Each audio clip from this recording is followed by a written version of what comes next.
cover beberapa IPO daripada last week lagi, bermula daripada DXN, Radium, dan Radium tutup hari ni 16 hari bulan. Radium tutup hari ni pukul 5 petang. Sekiranya yang ada yang berminat untuk apply, sekiranya yang apa ni rasakan perlukan lagi kupasan daripada tim yang kita punya YouTube, boleh kot bagi link dari segi klien pun kita dah bagi dalam grup Telegram untuk klien-klien CGS CIMB lah, klien-klien saya.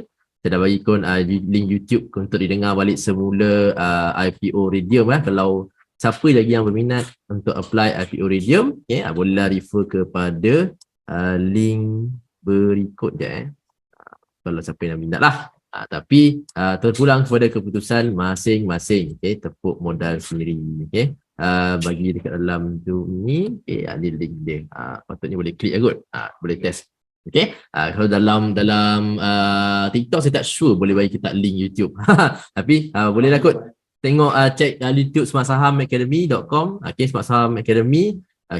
Official untuk tengok segala semua YouTube yang kita dah publish untuk IPO yang sebelum ni. So hari ni kita akan bersambung untuk IPO Edeltech yang akan tutup pada hari Rabu ke? Sekejap kita pun share lah screen untuk mulakan kita punya session pada hari ni. InsyaAllah, bismillah, 1, 2, 3, let's go. So ini adalah platform CGS CIMB. So I think beberapa klien pun beberapa hari ni pun sudah dimaklumkan yang CIMB akan stop dia punya CIMB Clicks EIPO, dan dia akan beralih kepada CGS CIMB punya EIPO ni lah.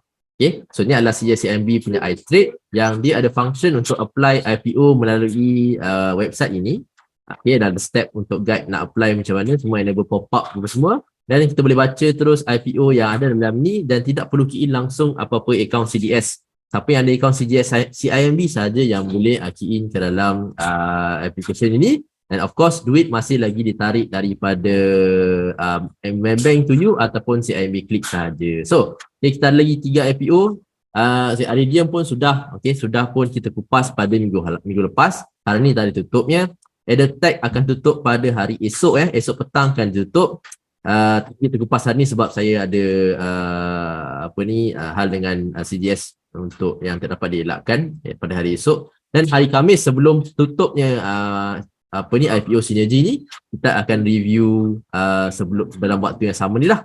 Lebih kurang pukul 1 lah atau 12.30 boleh, kalau boleh diawalkan. So, kemana kita hari ni?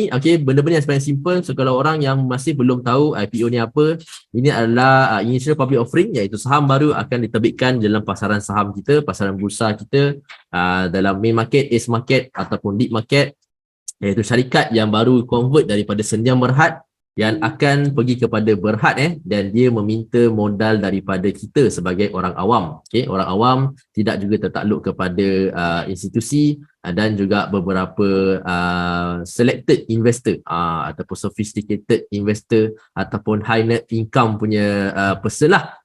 So dia boleh open. So sekiranya kita dah sampai kepada stage public ni, maka MITI private placement pun mungkin sudah pun settle ataupun dah nak habis lah, dah nak fully subscribe. So biasanya kita akan nampak flow daripada MITI. MITI untuk IPO Edeltech ni tiada MITI allocation diberikan lah. IPO MITI tiada allocation diberikan. Harga pada 24 sen dalam ace market bersektorkan teknologi. 26 juta, 26.6 juta yang akan diberikan kepada kita public, dibahagikan kepada 2, iaitu Bumi Putra dan juga non Bumi Putra. 10 juta diberikan kepada directors dan 63 juta kepada private placement. Ini yang yang ada high net worth income saja yang boleh go for private placement ini. Termasuklah dengan offer for sale daripada director-director Edeltech ya. Of course, syariah status ni patuh syariah daripada SAC ataupun daripada Security Commission lah, Badan Syariah Council. Rakan UOB sebagai advisor kepada Edeltech ini untuk listing, dan daripada Tuan Luqman kita yang baru saja live di YouTube tadi sebentar tadi.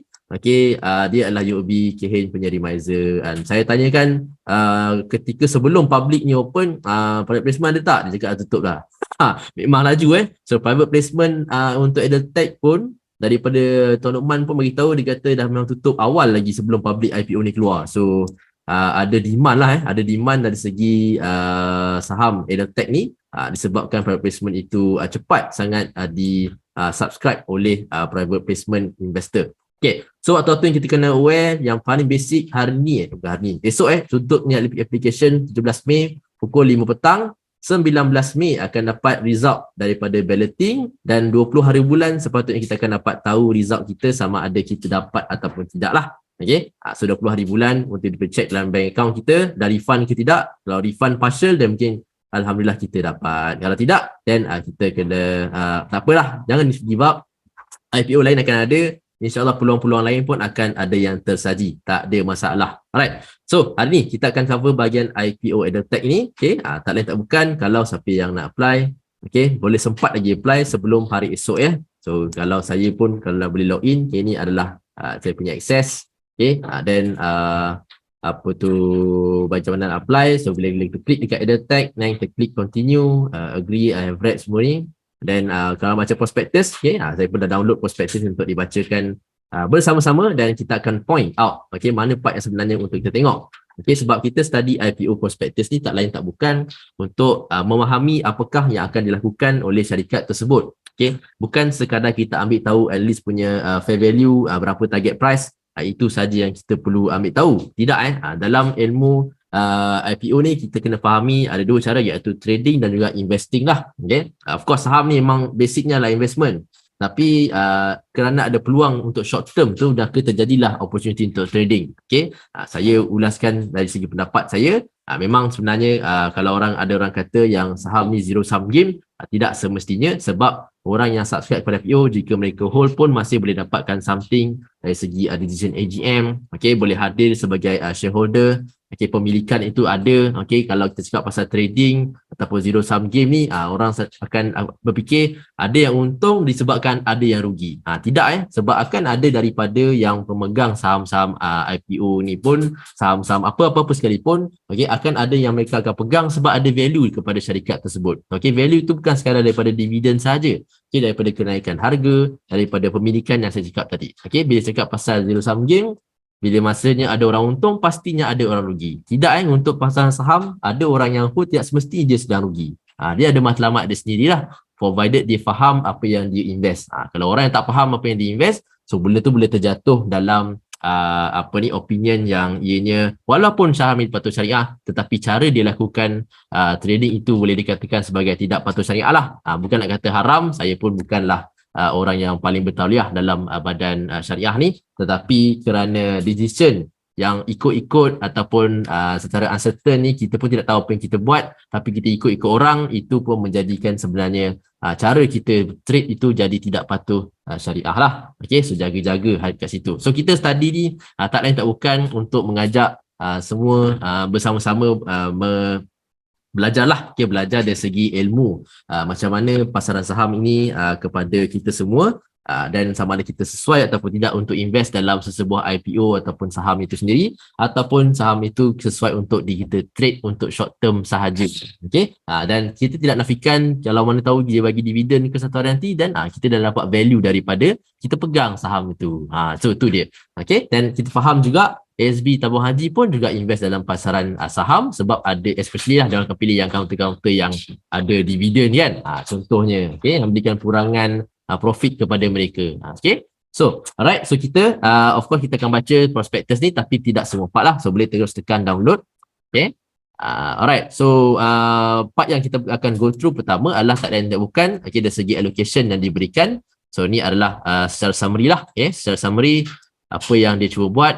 Okay, sebanyak 100 juta 100 juta diberikan kepada public. So 26 juta ni sahaja yang akan dekat ballot. Okay, private placement yang daripada 63 juta dan 10 juta untuk employee dalaman. Okay, employee dalam EdTech tu lah. Dah kerja bertahun-tahun. Okay, cara company nak bagi reward kepada employee tersebut, dia bagilah share bonus kepada mereka.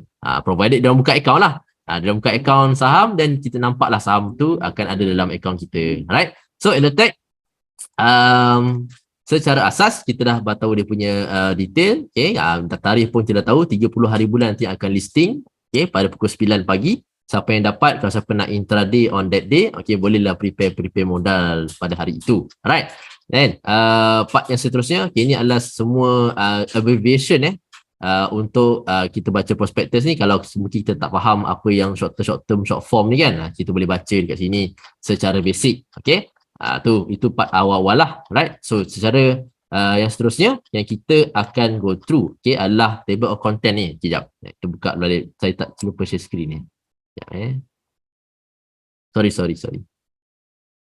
Okay, ni adalah prospektus sekali lagi, adalah page permukaan. Okay, EduTech ni siapa advisor dia dan apa dia punya allocation kepada public sebanyak 100 juta, dan kita punya public ni kat sini je. Okay, public ni merangkumi semua orang, tetapi yang public ballot ni 26 juta sahaja. So memang dia dah jelaskan kat situ.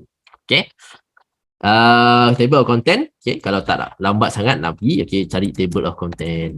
So sekarang ni prospektus dah sangat mudah sebab kita boleh buat control find. Tak perlu apa print dan baca satu-satu, highlight, lukis line apa semua, tak ada dah. Okay, senang lah control find pakai laptop, senang je. Okay, kita tak akan baca semua dari segi 400 prospektus yang 190 page dekat part 1 ni dan sampai 195 page dekat part 2 ni, okay, memang sangat renyah untuk kita baca, dan kita pun saya yakin ramai yang bukannya nak teringin sangat untuk spend masa terlalu lama bila kita cakap pasal IPO prospektus ni. So yang biasanya kita akan cover adalah bahagian prospektus summary ni pun dah cukup, dan sedikit sebanyak detail di belakang yang mana yang penting, especially bahagian profile director, saham-saham berkaitan, dan juga daripada harga, macam mana ditetapkan harga. Okay, dan juga IMR report ni, ini adalah independent market research punya report, iaitu analis yang dipanggil untuk cover bahagian industri EdTech ni untuk kita dapat fahamkan bagaimana industri untuk EdTech ni berfungsi, dan adakah ada peluang untuk tidak dia gain market share dia di masa hadapan. Sebab okay, kita kena faham IPO ni adalah satu cara untuk syarikat mendapatkan modal daripada orang luar untuk membantu menjanakan wang kepada mereka membeli aset untuk menjanakan wang secara internally dan dia akan reward kita dalam bentuk dividen. So macam itulah, ataupun kalau kita attend AGM dapatlah voucher ke apa kan, itu pun antara caranya lah. Okay, macam mana dia reward shareholder. Right, so itu telah beberapa part yang kita akan go through. Okay, so of course terus kita bermula. So ni nama-nama director, nampaklah ada beberapa nama yang mungkin ada yang familiar, ada tak familiar. Okay, geng-geng daripada Pulau Pinang dan Selangor ni so cakap pasal industri semiconductor, okay, memanglah kebiasaannya, okay, dia punya hub dia banyak daripada Penang lah. Okay, so ada nama-nama yang berkaitan. So kalau kita tengok kat sini, nama COSEC dia siapa, okay, office dia dekat mana, auditor dia siapa, okay, bukan sarang-sarang punya auditor, mestilah catat, okay, dan researcher dia siapa, okay, dan of course part ini juga penting sebab kita kena tahu siapakah yang akan isukan balloting result nanti. Okay, balloting result ni daripada Malaysian Issuing House. Bila cakap pasal Malaysian Issuing House, kita kena pergi kepada sumber yang berkaitan. Okay, sumber yang berkaitan. So siapa yang tidak sure, Malaysian Issuing House adalah MIH. MIH. Okay, saya dah ada history dah pun. Alamak, tak boleh go Malaysian Issuing House. Boleh tak? Okay, sekejap kita nak tengok dia punya IPO release tu sebenarnya, tapi kadang-kadang tu lah dia tak tahulah loading ke apa ke, tengok tak boleh masuk pula tiba-tiba. Tu lah dia. Okay, sebab kita nak tahu berapakah allocation yang untuk setiap balloting ni, and saya tak ingat saya ada simpan ke tidak untuk yang lama-lama. Sekejap nak check kalau boleh. Sebentar ya. Sebab dia ada result dia yang berlain-lainan. Okay, cap.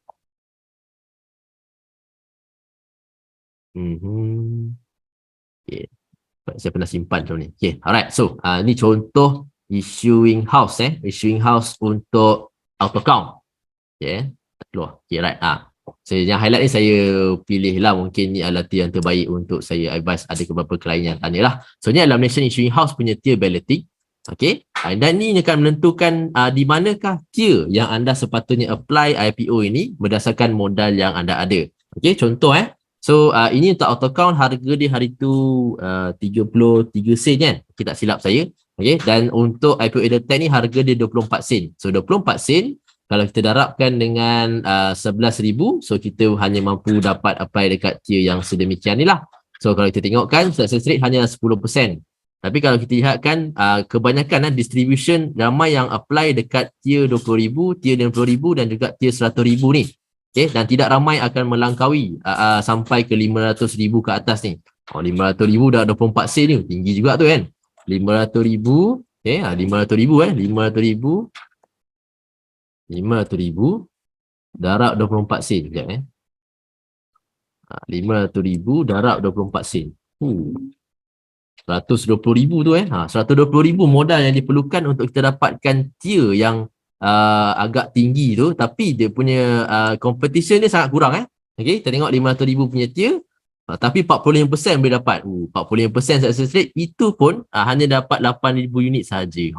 Okay, so mungkin tak efisien. Macam tu kena apply 1 juta unit lah. 1 juta unit, 240,000 ringgit diperlukan untuk dapatkan higher success rate, iaitu 60% untuk autocount ni. Mana tahu untuk EdTech pun lebih kurang sama, dan dapat 20,000 unit. 20,000 unit. Okay, apply 240,000, dapat 20,000 unit sahaja. Okay, 20,000 unit tu dah berapa ringgit? Okay, 20,000 tu berapa ringgit? Okay, tengok. 20,000 unit. 20,000 unit dapatlah samaan dengan 4,800 sahaja. Tapi kita boleh tengok jugalah kalau depends on TP yang diberikan oleh fair value berapa, dan mungkin kita boleh tengok juga beberapa siapakah peers ataupun kompetitor yang ada dalam industri kepada EdTech ni, and then kita akan compare lah berapakah possible TP kepada EdTech ni. Sebab 24 sen ni sebenarnya agak murah lah. Okay, secara kasar dia, secara kasar tengok 24 sen ni murah. Okay, tapi itulah dia macam mana kita nak decide tier ballot ni untuk EdTech ni lah, sebab dia under Malaysian Issuing House. Okay, so clear kat situ So itu adalah part pertama. Then okay, of course syariah status ada kat sini, approve. Kalau tiada, then kita kena dapatkan opinion daripada kita punya badan-badan lain lah, seperti Sharlife ke, badan seperti BIMB ke, ataupun Elza kan. Okay, so dia akan decide. Okay, dari segi komposisi pula, ataupun dari segi composition of berapakah dia punya market cap. Okay, so daripada 24 sen, okay, dengan saham yang akan di-issue secara Enlight issued shares, iaitu sebanyak half a billion iaitu separuh bilion. Okay, dengan 24 sen memberikan value market cap sebanyak 127 juta sahaja. Okay, kita simpanlah dulu data ni mungkin untuk kita refer kejap lagi. Right, so harga 24 sen. Okay, market cap sebanyak 127 juta. Okay, 127 juta sahaja. Okay, so background ni ke apa ni? Siapa syarikat EdTech ni? Boleh kita tengok dari segi operation dia daripada Distech Technology. Okay, dan tukar nama kepada EdTech. Then dia buat apa? Okay, involve in provision engineering support for IC. Okay, IC ni apa? Integrated circuit Integrated circuit board untuk test and process. Okay, dalam juga semiconductor industry. Kalau orang yang memang tak tahu langsung apa tu IC tu kan. Okay, IC tu integrated circuit integrated circuit. Okay, kalau tak sure apa benda tu IC, boleh je tengok. Ni lah dia integrated circuit nampak tu. Semua chipboard yang making untuk appliance rumah, kita punya kereta pun semua pakai benda ni So memang kita dalam industri semicon lah. Okay, tu secara mudah untuk kita faham. Dah okay lah, dah tahu bisnes ni dia buat apa ni. Okay, sepatutnya senang lah untuk kita tahu bisnes ni patut syariah ataupun tidak.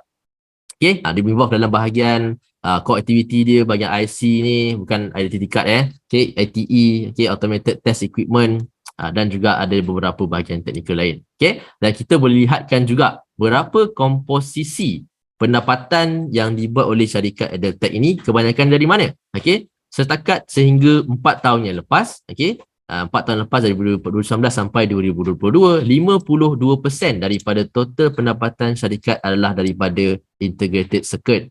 Tambah dengan 20% bawah ni lah, supply dengan refurbishment ni. Dan sebahagian lain, iaitu 27% adalah daripada automated test equipment dan juga trading yang kecil ni lah.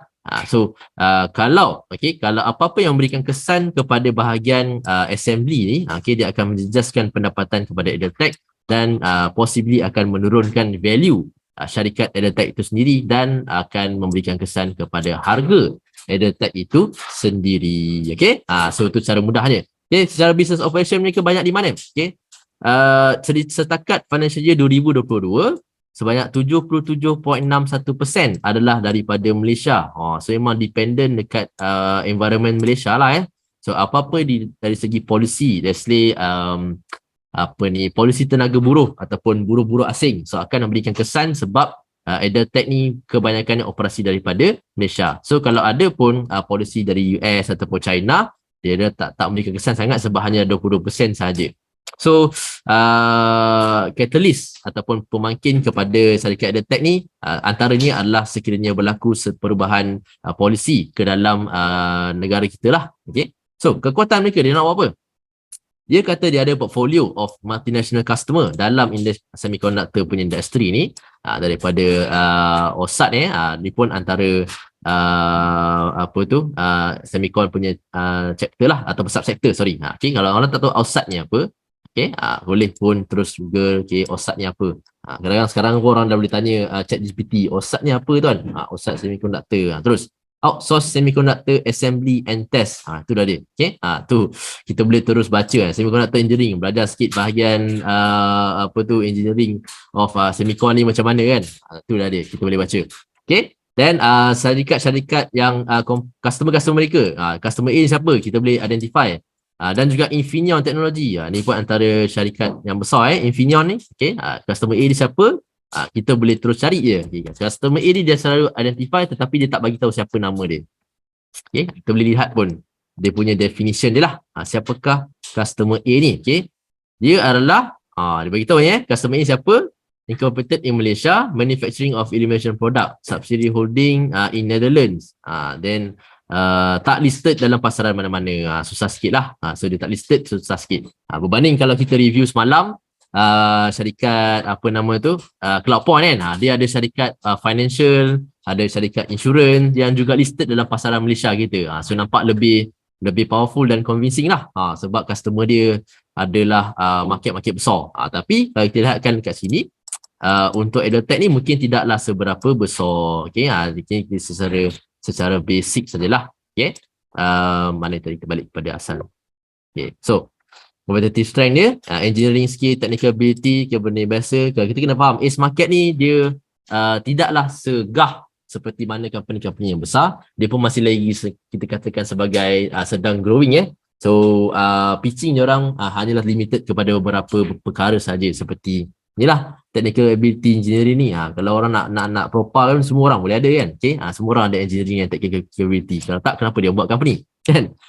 Our product achieve quality standard. Okay, ada ISO. Okay, benda ni pun penting untuk kita tahu kan, dia ada reputation. Okay, well positioned to capitalize growth in semiconductor global industry. Kita fahamkan balik, semiconductor ni sekarang berada di fasa mana dari segi overall sentiment macam mana.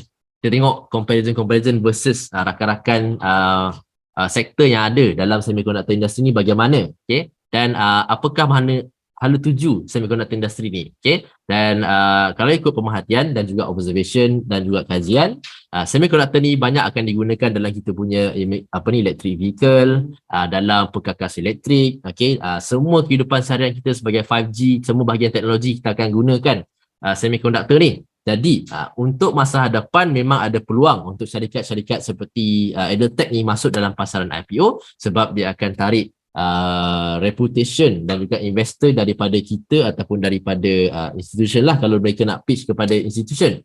Okay, right. So daripada situ basic business plan dan juga strategi, dan apalah dia nak buat lepas ni dengan modal yang dia ada tu.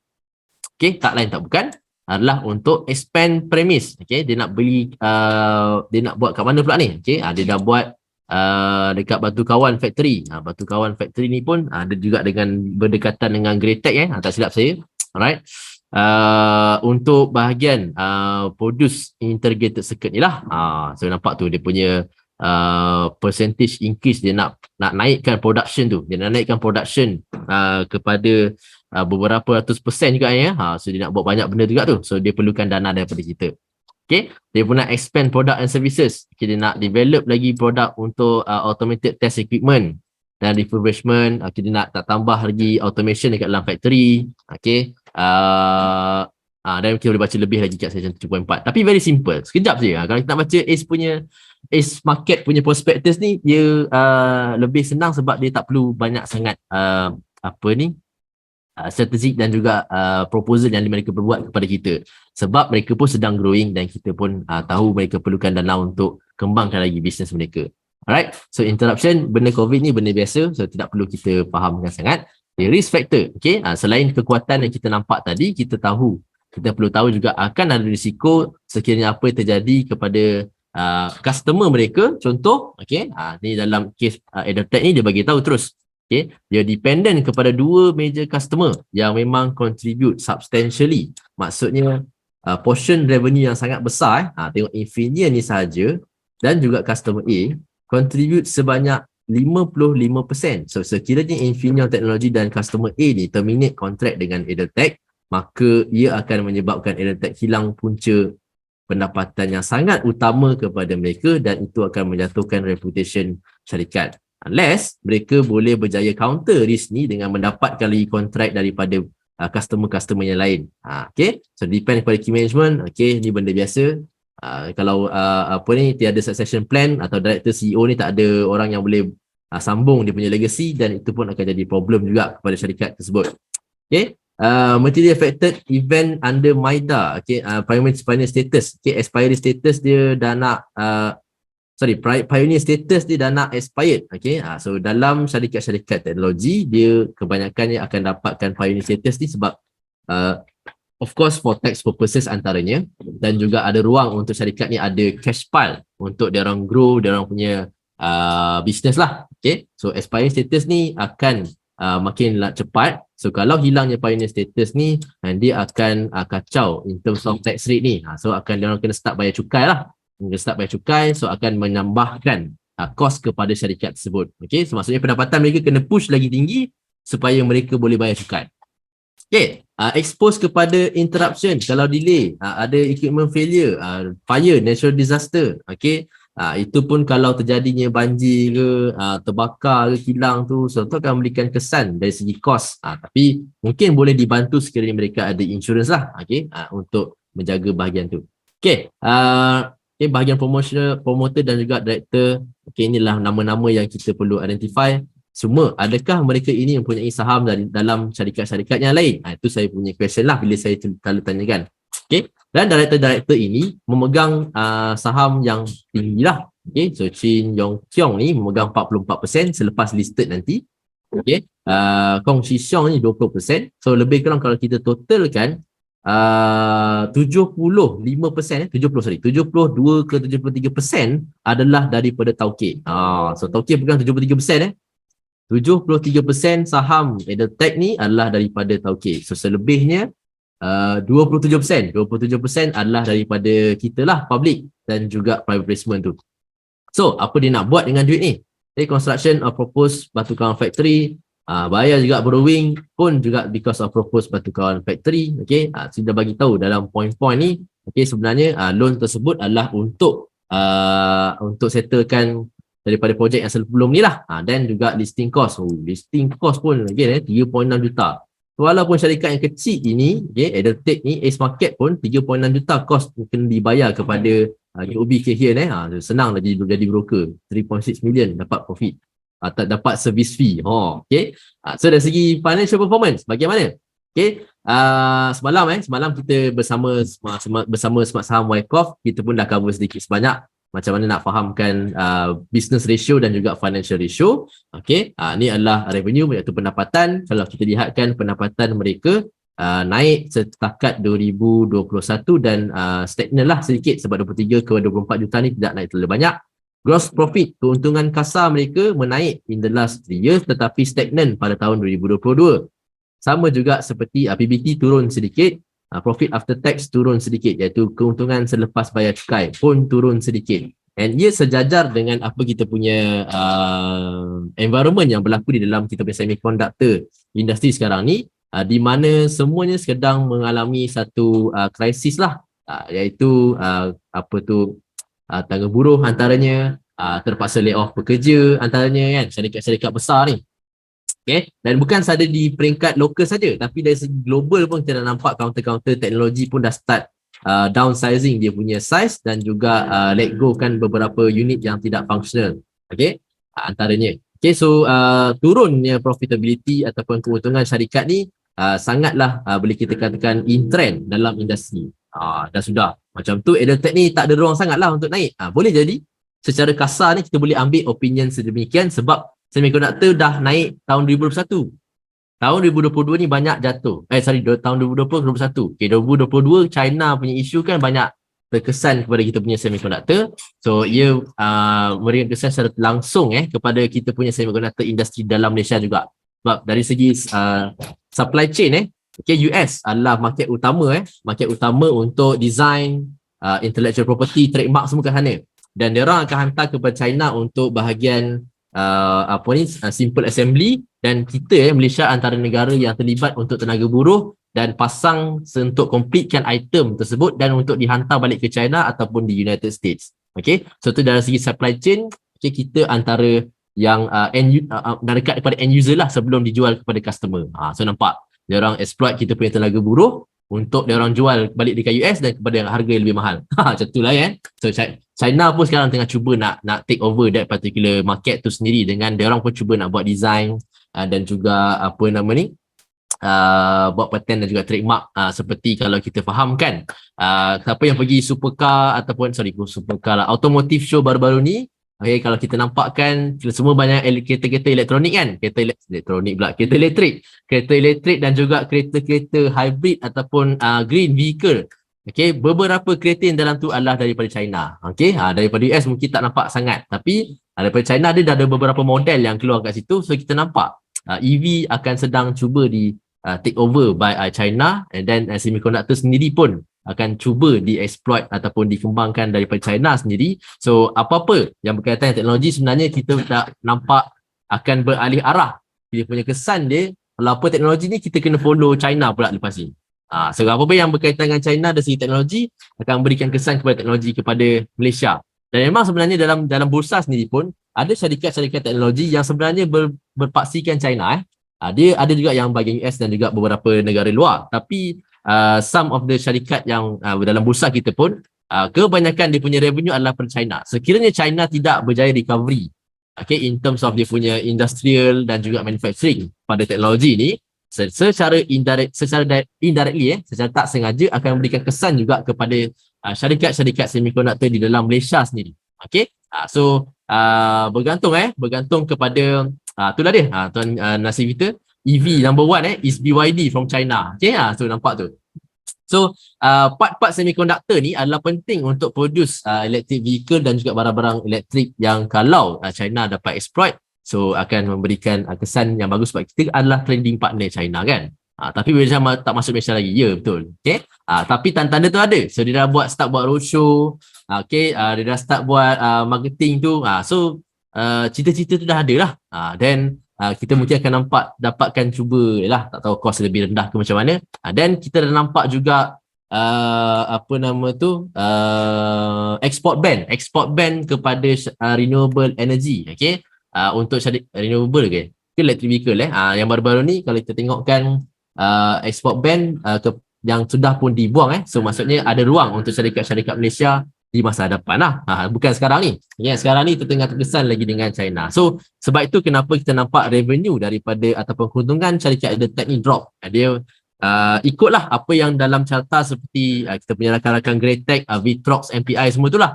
Dan ia pun sama terkesan seperti yang kita tengok dalam data ni. Okay, so tengok profit margin dari segi percentage elok je naik 29, 42, 52, tiba-tiba jatuh balik. Okay, profit margin selepas cukai, sebelum cukai pun sama juga. Naik dan juga turun tahun 2022. Tapi kalau kita tengokkan syarikat EdTech ni, okay, dia mempunyai cash sebanyak 6.2 bilion, 6.2 juta. So kita tahu cash position untuk syarikat EdTech ni makin lama makin bagus dan diorang juga tidak mempunyai borrowing ataupun pinjaman daripada bank contohnya. Tidak tinggilah dan mereka ada cash yang banyak untuk cover apa-apa liability yang ada ni. So 6 bagi 3 lah. So lebih kurang almost 2 kali satu kali ganda macam tu lah, dua kali ganda. So 2 kali ganda, so tiada masalah sekiranya mereka nak settlekan hutang-hutang mereka secara terus. Tak ada masalah. Okay, dan ratio yang kita biasa gunakan, current ratio ataupun gearing ratio ni adalah, okay, bermaksudnya aset mereka yang ada dalam syarikat EdelTech ni melebihi liability ataupun hutang-hutang yang mereka ada sebanyak 3 kali ganda. Kalau dia liquidate semua aset yang dia ada, settle terus hutang mereka. Dari segi gearing adalah terbalik pula, berapa portion hutang mereka berbanding saham ataupun nilai equity yang ada dalam syarikat tersebut. Hanyalah 17% sahaja. 17 kali sahaja. So maksud hutang yang ada dalam syarikat EdelTech ni tidaklah banyak. Dia dari segi pendapat yang ini, sekiranya OPR dinaikkan ataupun interest rate dinaikkan untuk US apa ke, so dia tak akan memberikan kesan sangat kepada syarikat EdelTech ni sebab dia punya cash banyak lagi. So dia tak ada masalah lah dari segi bayar faedah tu. Okay, dan kita tengok dia punya cash flow pun, okay, dari segi cash flow secara operation kita nampak tahun 2021 inflow yang sangat banyak sampai 5 juta dan tahun ni turun sedikit. So mungkin dia orang dah spend juga untuk investment ke apa ke, ataupun mungkin secara kasarnya kalau kita lihatkan cash flow operation ni turun, bermaksud ada potential yang sales mereka juga drop. Dan kita dah linkkan ke atas ni, nampak dari segi profit margin pun makin menurun. Okay, profit margin menurun, ada potential yang dia tidak dapatkan cash yang banyak daripada customer, ataupun mungkin customer mereka tidak dapat bayar dengan on timely basis lah. Kita boleh verify dengan beberapa financial ratio juga. Okay, dan kalau kita nak terus pergilah, sekejap lagi kita akan tengok. Okay, so untuk dividen, so dia so EdelTech ni ada dividend payout. Okay, walaupun kita tahu, kita expect yang company yang sedang growing ni tidak perlu bagi dividen, tetapi kalau kita lihatkan EdelTech ni memberikan fixed dividend policy up to 20%. And dia target dividend payout ratio sebanyak 20% daripada annual PAT adalah keuntungan bersih selepas cukai tahunan lah. So 20% daripada keuntungan bersih dia akan bayar kepada kita. So siapa yang jadi shareholder bolehlah dapat dividen daripada syarikat EdelTech ni. So sesuai juga untuk investment. So nampaknya lah. Tapi dia however, no division or distribution shall be declared in excess kalau recommended by dia punya board lah. Then kalau mungkin dia takkan declare, kalau ada reasonable ground kenapa dia tak boleh declare, so dia bagi tahulah mungkin ada loss ke apa ke, tu dia dah bagi tahu siap-siap. So tak semestinya dia boleh bagi dividen. Dan kalau kita tengok track record pun kat bawah ni dia bagi 2021-2022 kita tengokkan up to 25%. Okay, yang 21 paling tinggi lah. Yelah, time tu tengah profit kan, so tengah seronok lah. Dan tahun 2020 dia turunkan balik sampai 27%. So menarik lah kalau kita jadi investor sebagai investor EdelTech, kita mesti boleh dapat dividen over the long run. Okay, dan takat itu saja yang paling simple untuk EdelTech. Okay, now bahagian seterusnya. Sekejap ni ada clawback ni. Clawback ni tidak, I think tidak ada isu lah untuk bahagian EdelTech ni sebab dia ada MIPI kan. Then private placement pun semua mungkin subscribe fully Yang akan ada clawback dan juga allocation ni kebiasaannya untuk IPO yang ada MIPI, dan mungkin MIPI orang tak nak ke apa ke, so tu akan ada overflow kat kita punya public. Tapi kita dah ulas dalam DXN boleh dengar kita punya DXN dan juga Radium kita dah ulaskan tentang apa jadi kalau adanya possibility outflow daripada MIPI kepada public ni. Okay, alright, so again dah ulang benda yang sama ni, point 4 mana tadi kita nak tengok basis. Okay, basis of arriving at IP price. Kenapa dia tiba-tiba decide harga 24 sen? Okay, bukannya sekadar ambil atas angin. Okay, dan of course lah boleh buat creative accounting semua tu. Tak ada masalah. Okay, tapi berdasarkan profitability secara historical, okay, profit after tax tahun 2022, kita tengok dia punya EPS, earnings per share sebanyak 1.02 sen. Okay, 1.02 sen dengan harga 24 sen memberikan price to earnings ataupun PE ratio sebanyak 23.53. So kita boleh ambil lagi data ni. Okay, dia punya PE ratio 23.5. Lebih kurang lah untuk kita buat comparison. Okay, dan EPS dia berapa tadi? 0.0102. Okay, ringgit lah. Okay, ringgit. Alright. So itu secara simple. Okay, then yang lain, okay, tengok banyak-banyak di profile director. Okay, ini utilization secara detail kalau kita nak baca lah. Okay, ini projek-projek yang dia akan buat dalam batu kawan apa semua. Okay, repayment of bank borrowing tu sebabkan untuk propose batu kawan factory punya loan tu. Dan kita nampakkan kat sini, dia nak jimatkan interest rate tu. So term loan daripada Hong Leong yang 1 dan 2, partly untuk finance acquisition batu kawan factory tu. So dia nak jimatkan lah.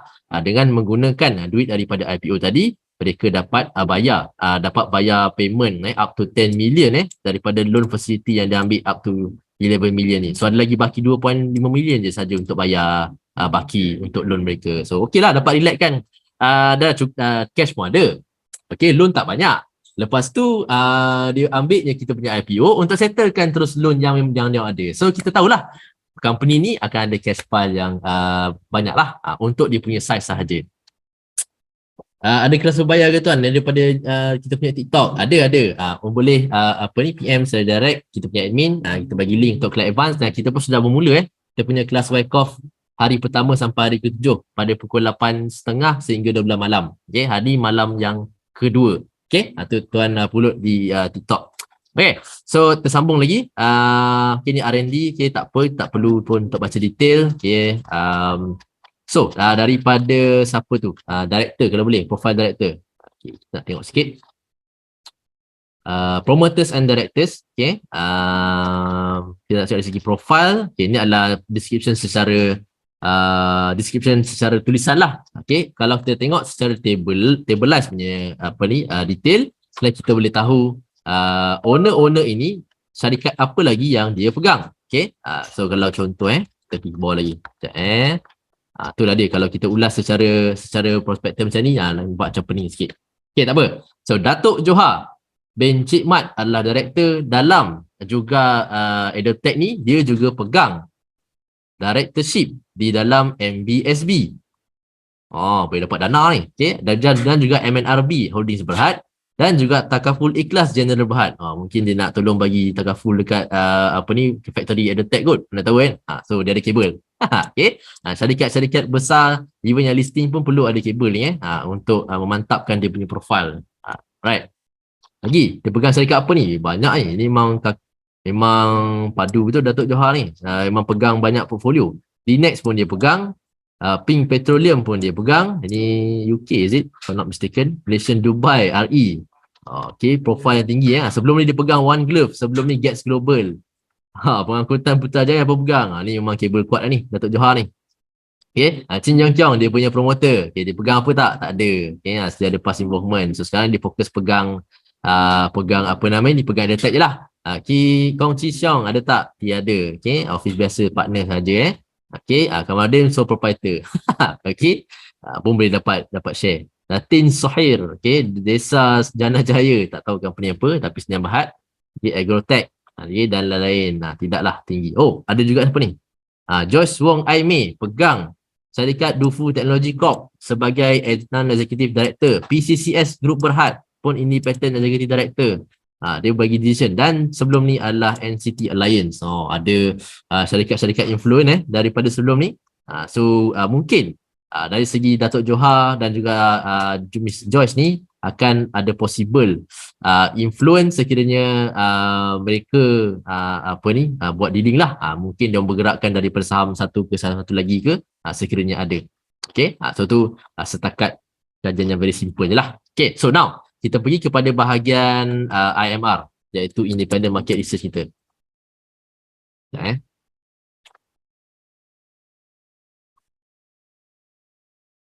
Okay, part 8 kita punya IMR. So ni dalam page yang seterusnya lah. Okay, so kita cari IMR kita. Okay, so ni dia. Okay, Smith Zender sebagai Independent Market Research, okay, yang mengkaji industri integrated circuit ni dan juga semiconductor. So bagaimana dia punya kajian? Dan dia bagi tahulah, okay, kalau nak tak faham IC ni untuk bahagian apa, okay, semiconductor, dia punya kiriman dengan driver dan challenges risk kalau ada. Kita tengok apa yang dia cuba jelaskan. Okay, overall sektor IC dan juga assembly testing ni, okay, dia bagi tahulah, okay, tentang producing individual block die daripada wafer, nak attach kepada apa tu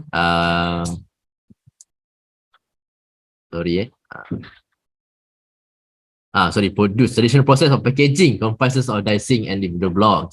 Proses untuk package integrated circuit tu sendiri. Then dia bagi tahulah IC test proses untuk IC manufacturing. Then produce ni wafer soft ni. Mungkin geng-geng engineer tahulah lebih banyak detail tentang ni. Saya accountant je. Dan produce untuk banyak electricity item, electronic item. So ni adalah secara detail illustration proses dekat mana IC manufacturing tu. Traditional daripada silicon, paper die, wafer soft, dicing of die, die attach packaging, semua ni. Ini adalah producing asal untuk individual integrated circuit. Dan kalau kita tengokkan Edeltech ini involve dalam bahagian automated test equipment untuk wafer inspection, tape and reel machine dan juga BIB inspection. So mereka berada di bahagian tengah-tengah semiconductor punya proses dalam bahagian automated test equipment ni. Dan ada sedikit dalam bahagian proses yang biasa dan juga yang WLCSP proses ni lah. Kalau tak tahu WLCSP boleh terus control find je. WLCSP ni apa? Saya pun tidak sure. Cari je. WLCSP tak jumpa. Tu nampak tu. In wafer level chip scale packaging, iaitu the individual blocks of die modified to add environmental protection. That they are die used for connection, package carrier and or substrate. Dia akan beritahu lah. Dia tak perlu external casing dan wiring, so dia boleh enable it to be space saving. Untuk jimat space je.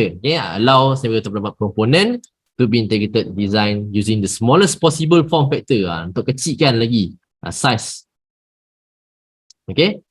Mana lagi? Tu kita baca dah secara detail tu cukup lah tu. Kita dah tahu dah faham ni dah semiconductor industry macam mana. Now, dekat mana lagi production di Edeltech ni? So kalau ikutkan dalam life cycle production semiconductor ni, Edeltech ni hanya involve dalam bahagian assembly dan juga test equipment sahaja. So mereka bukanlah the biggest part of the semiconductor punya supply chain. So dia orang tak buat pun design, dia tak buat pun fabrication, dia tak buat pun sales. Dia hanyalah orang tengah yang assemble sahaja semiconductor punya part dan juga masuk dalam test equipment sahaja. Sama ada chip tu bersesuaian atau tidak untuk dimasukkan ke dalam electronic product. Itu dia punya function tu. So kita nampaklah value dia hanyalah tertakluk kepada ini sahaja. So apa-apa yang jadi dari segi sales, kalau customer tak beli barang-barang elektronik pun akan terkesan sebab mereka tak perlu membuat test banyak-banyak. Dan yang tiadalah keperluan menjana revenue itu sendiri. Dan sekiranya ada masalah daripada core process, iaitu producer innovation of new products tak ada kan, produk yang semua lebih kurang sama ke obsolete ke. So jika tiadanya core process ni dan mereka tiadanya keperluan untuk buat test assembly sebabnya tiada idea daripada yang atas-atas ni. So dua-dua side dia boleh kena, dari segi production dia boleh kena, daripada demand pun boleh kena. So supply dekat sini dan bahagian demand dekat sini. So yang seterusnya, semiconductor industry dari segi global. Kalau kita lihatkan, semiconductor sales secara global memang meningkat secara mendadak dari 2018, 2019, 2020, 2021, 2022. Global yang kat atas ni so sebanyak up to 580 billion USD in global scale.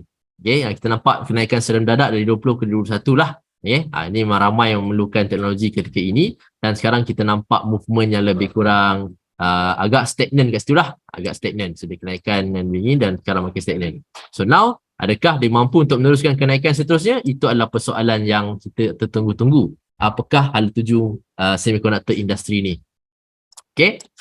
So secara asas secara asas. Then mana pula? IC test and assembly. Di mana pula daripada segi sektor tu untuk bahagian IC dan test assembly ni, mana pula production dia? Jadi kalau kita lihatkan dari segi sales value pun meningkat mendadak daripada 2020 ke 2021 dan memula stagnan tahun 2022. So kita nampak dan kita tahu industri semikon ni sedang berada di fasa maturity ataupun menunggu fasa untuk mungkin jatuh sebentar secara untuk correction dan akan meneruskan kenaikan di masa hadapan. Okay, mana tahu ni mungkin 2025 dan ke atas ke kan.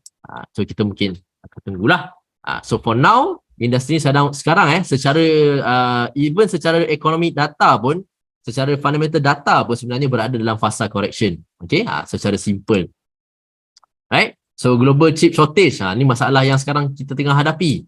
Okay, global chip shortage dari segi faktor-faktor seperti interest rate hike, okay, masalah rising inflation, okay, could result in lower disposable income for consumer. So consumer ataupun customer-customer yang ada di luar sana tidak larat ataupun tidak mampu untuk membeli high-end punya teknologi yang sebenarnya makin mahal sebabkan dan berlakunya chip shortage ni. Dan cumanya mungkin diorang akan incur cost yang lebih tinggi ataupun revenue yang sangat kurang kerana masalah yang sedang berlaku sekarang ni. Okay, interest rate ni tidak mudah dia akan menambahkan kos untuk bayar faedah dan inflation ni maksudnya daripada segi kos barang-barang mentah untuk prepare semiconductor chip ni. Sebelum kira lagi customer dapat beli atau tidak. So itulah dia masalah yang sedang dihadapi oleh syarikat-syarikat semiconductor. Weakening demand may reduce the demand for semiconductor dan turn easing global chip shortage. So mungkin dalam masa depan mungkin tak ramai yang akan demand untuk elektronik consumer ni, so dia akan turunkan demand dan akan turunkan sedikit masalah chip shortage ni.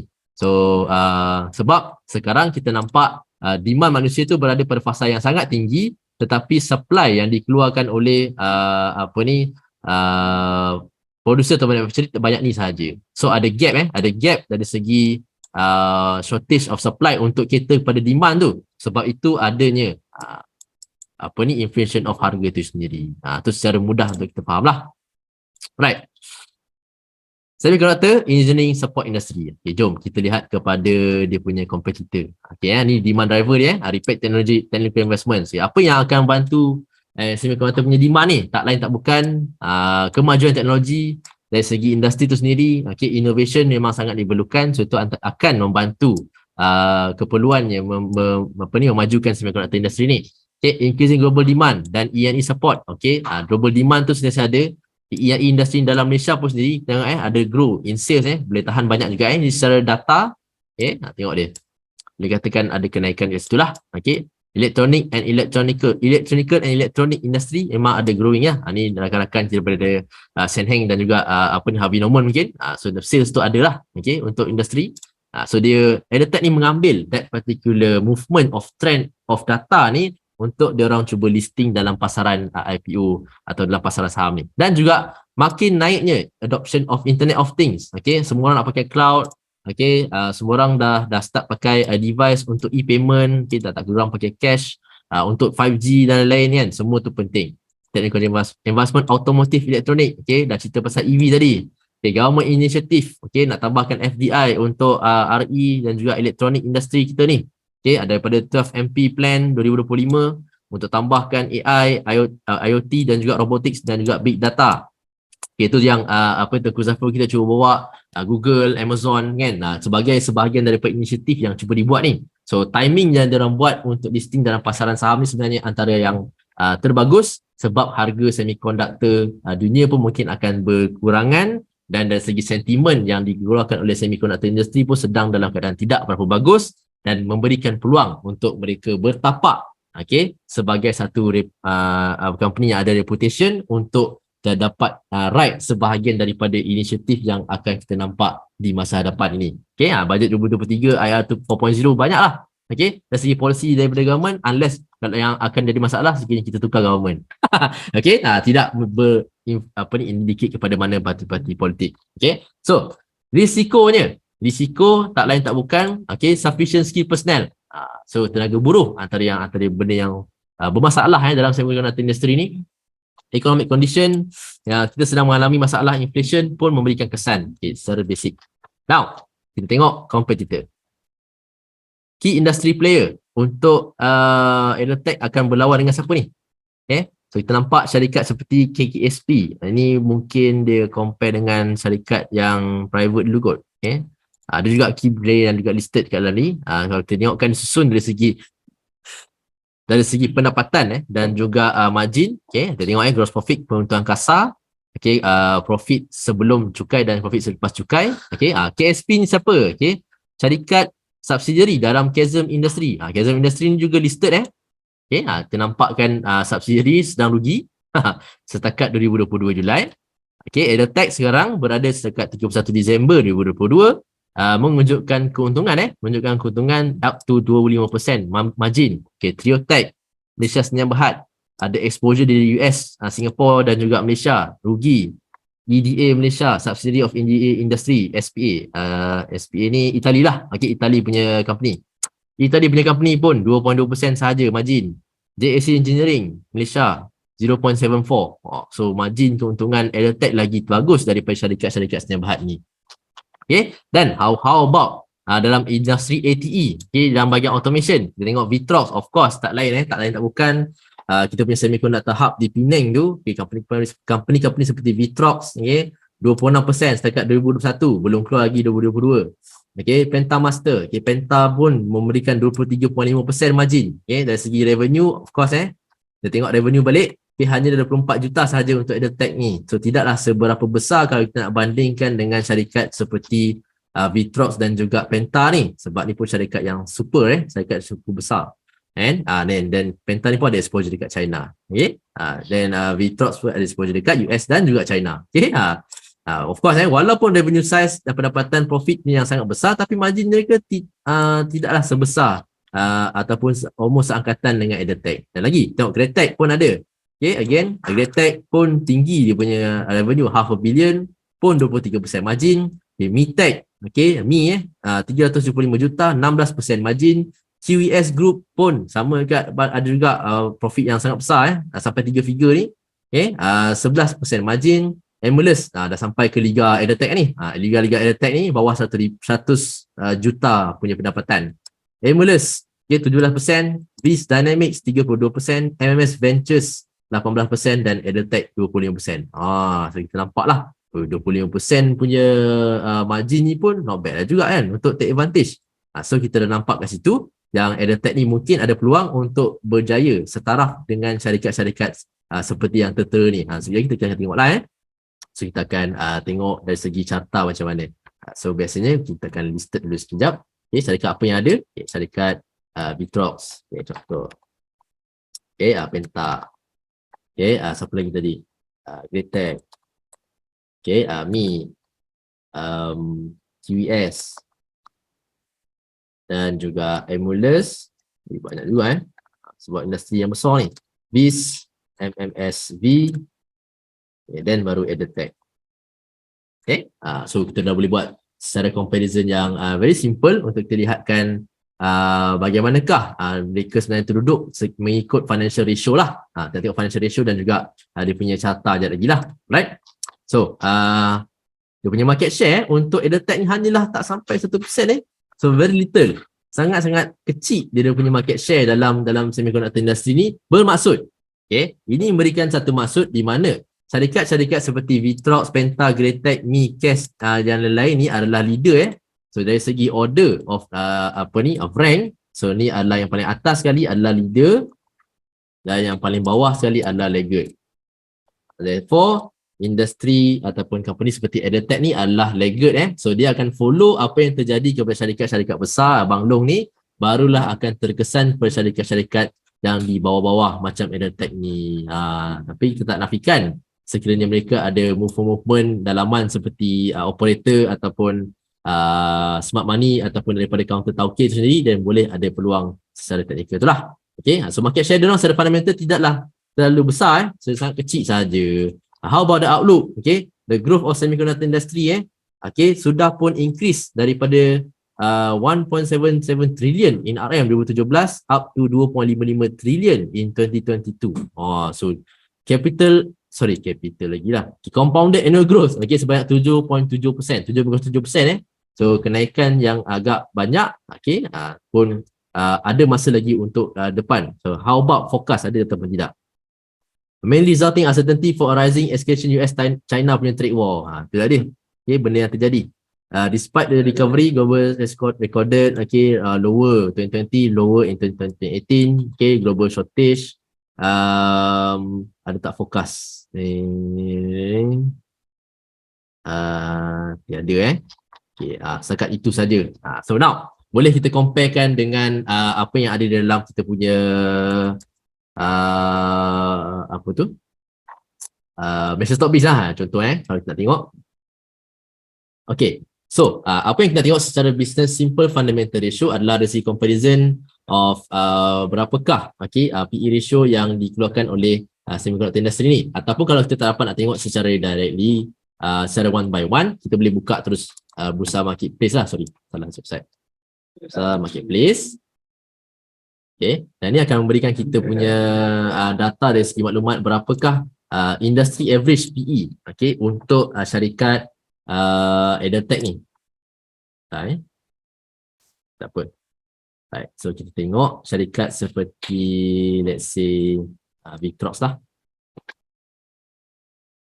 Tuh, tengok Victrox dan kita akan lihat dari segi research. Okay, dari segi research kita nampakkan untuk alpha indicator ni. Okay, dan dia akan berikan kita very simplistic punya composition. This is semiconductor punya industri nampak Inari, Victrox, MPI, DNO, Unisem, Aurelius, Getronic, ada TVHB, ada Chasm, KSIC, dan kita nampakkan trailing PE ini adalah valuation dalam industri at the moment adalah sebanyak 46.4. So ini adalah PE ratio dalam industri semicon at the moment 46.4, dan kehadapan melalui forecast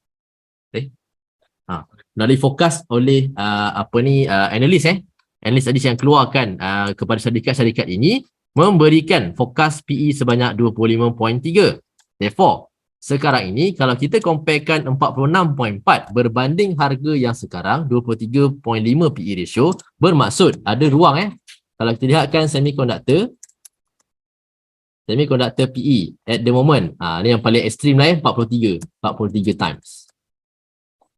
Okay, 43 times. Therefore, even is simple punya calculation menggunakan math yang tambah dalam tolak bahagi saja, PE ratio tu adalah price dibahagikan dengan EPS price bagi EPS. So kalau kita cakap pasal harga tadi 24 sen kan, so ni kita tak tahu harga pula berapa. So dengan 43 PE bersamaan dengan 0.0102 EPS, price bahagi. Dan itu menggunakan simple mathematical arrangement, dan kita nampakkan 43 darab 0.012 dapat berapa tu? Sekejap. 3 darab 0.0102 tadi. So dari itu memberikan direct price increase up to RM0.43. So 0.24 kepada 0.43,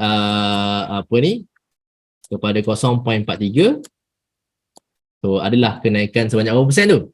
24, 0.43 tolak 0.24, 0.43 tolak 0.24, 19 sen bahagi 0.24. So sebanyak 79% kenaikan. So itu secara simple lah kalau kita comparekan melalui industrial punya PE ratio ni. Kalau 25 memang rendah sangat lah untuk forward ratio ni.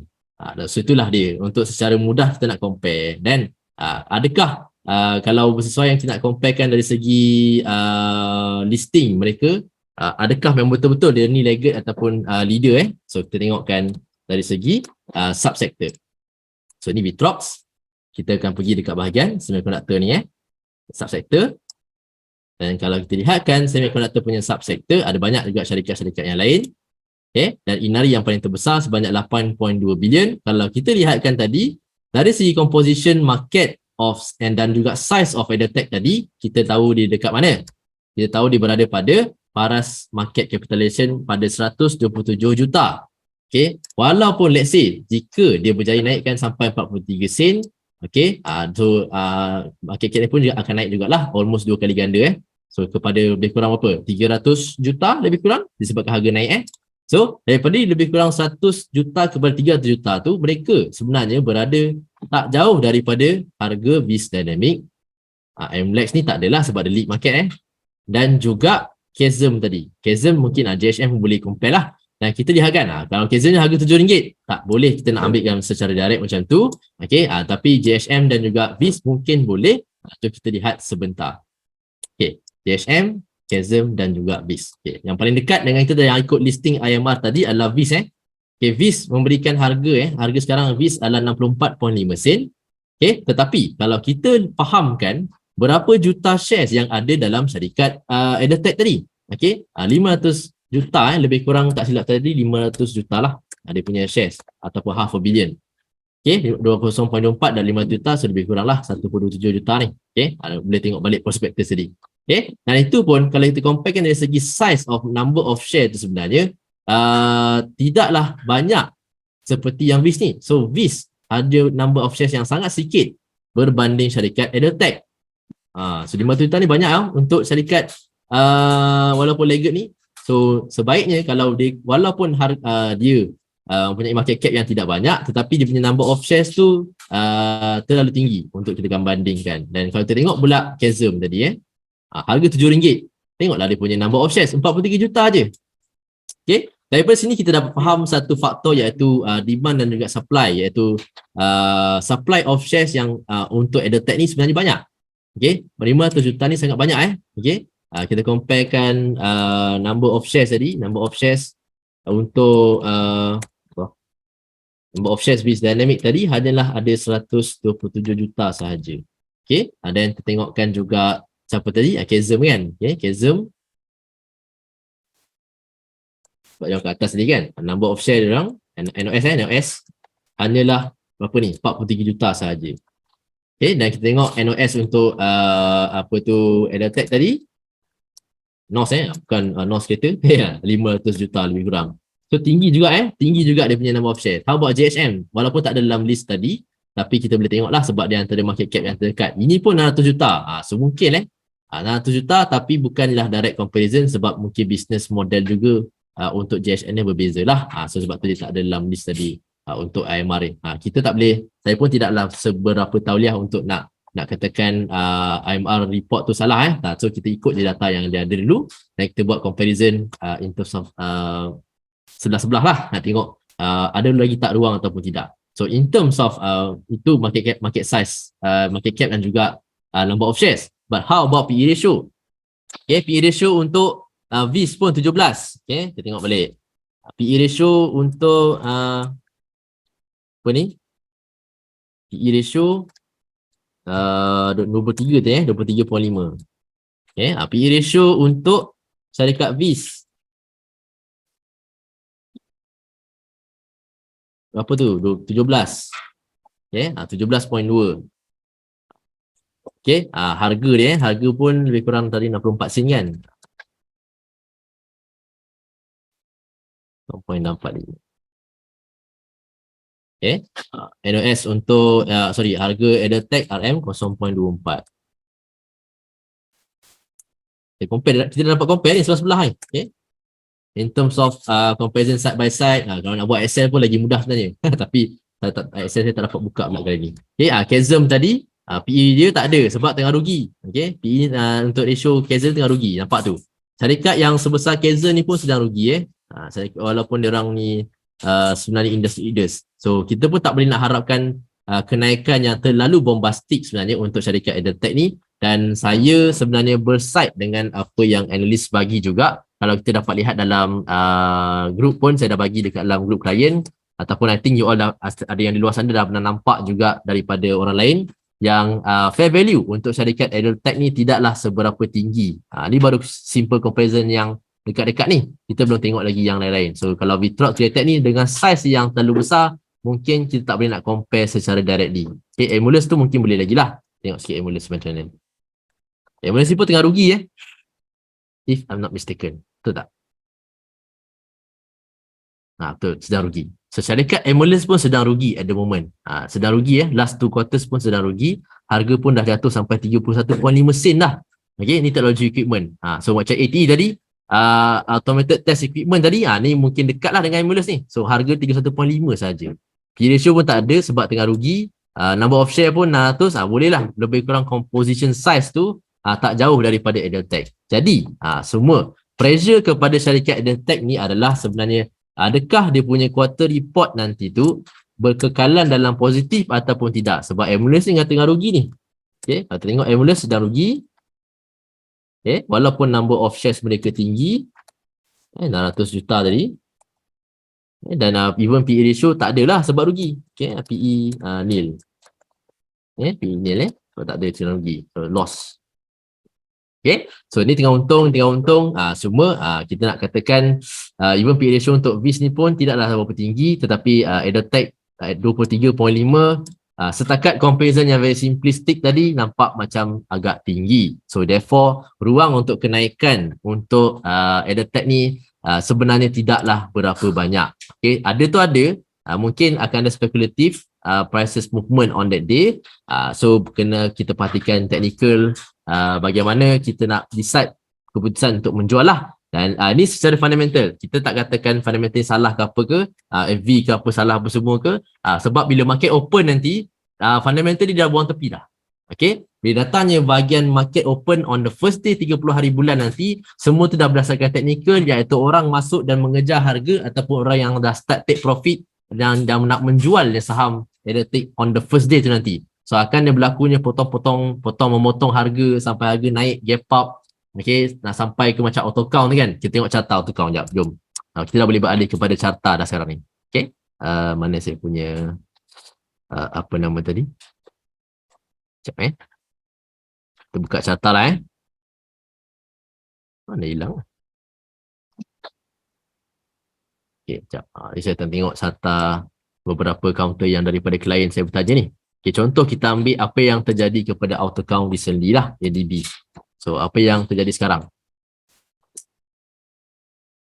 Okay, syarikat ADB auto count adalah the first IPO yang keluar sejak beberapa lama yang ni lah. Dan kalau kita identify kan sebelum ini, harga auto count ni berada pada 33 sen. Okay, 33 sen harga listing mereka.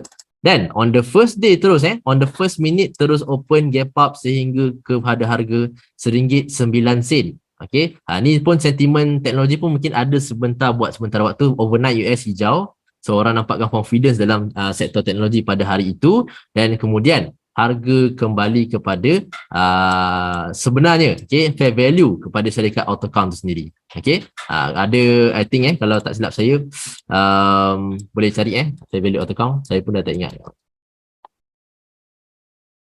Dari segi news lah fair value auto count, betul tidak? Ni, TA Research memberikan fair value sebanyak 59 sen sahaja. Okay, so lebih kurang kat situ lah. Ni sekadar satu daripada beberapa lah. Okay, kalau kita lihat kat situ, daripada 59 sen fair value ni tak jauh lah ni. Okay, 59 sen fair value pun tak jauh dah.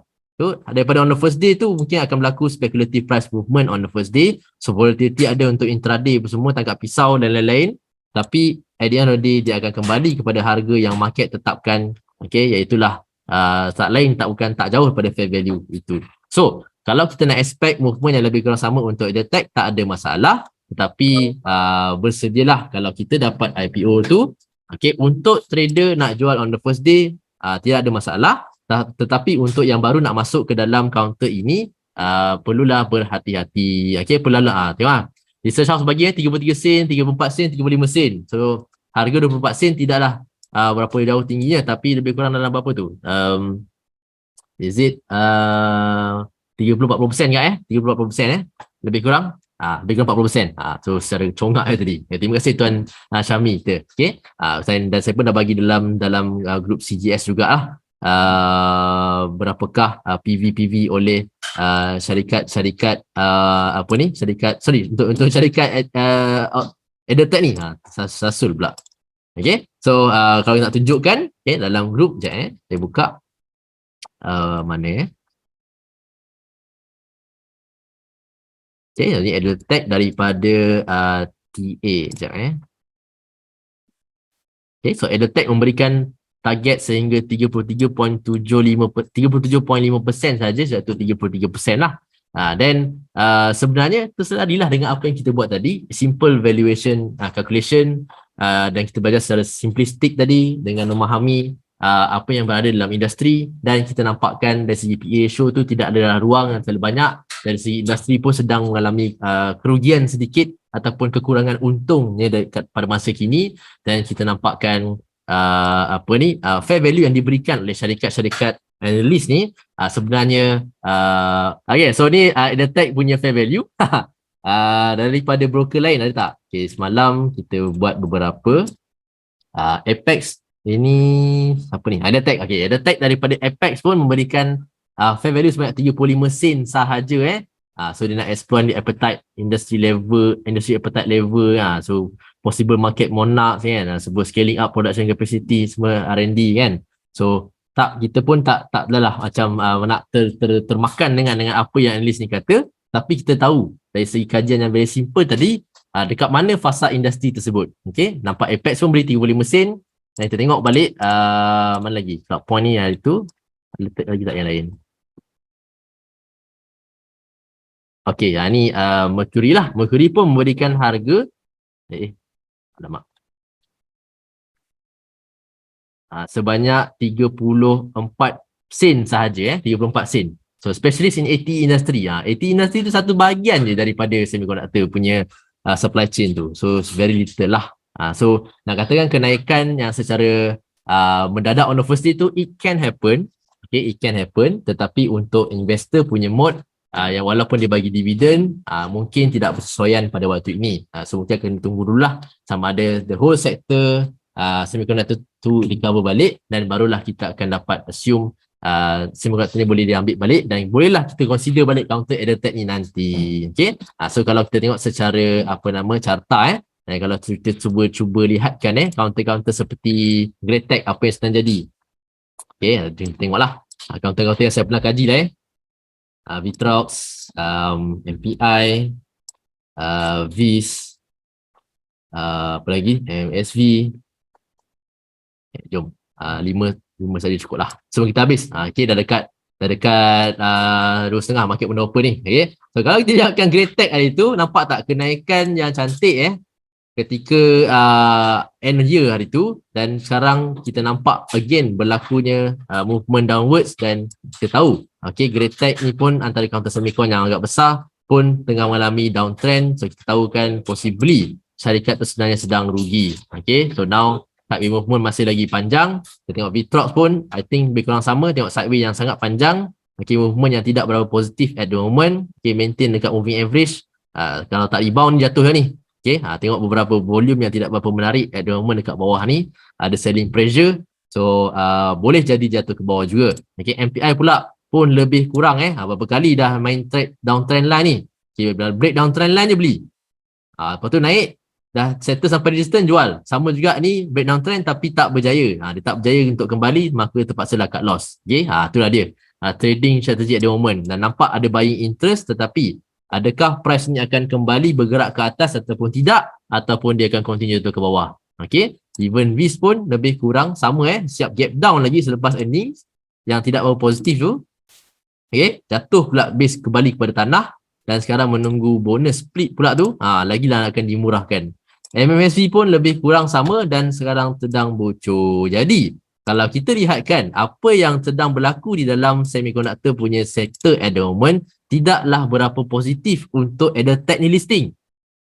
Therefore, untuk yang mungkin yang holder ataupun yang mungkin berjaya dapatkan IPO ni melalui public allocation, anda perlu berhati-hati on the first day listing. Okay, saya tidak katakan dia akan jatuh, tetapi dari segi harga tu sendiri dah murah dah. Dia mungkin akan follow dia punya subsektor yang lain-lain ni, sebab harga subsektor dia lebih tinggi daripada 24 sen, dan syarikat tu sebenarnya untung lagi. So mungkin akan boleh naik, tetapi akan adanya one day show tu lah. Ni secara expectation awal.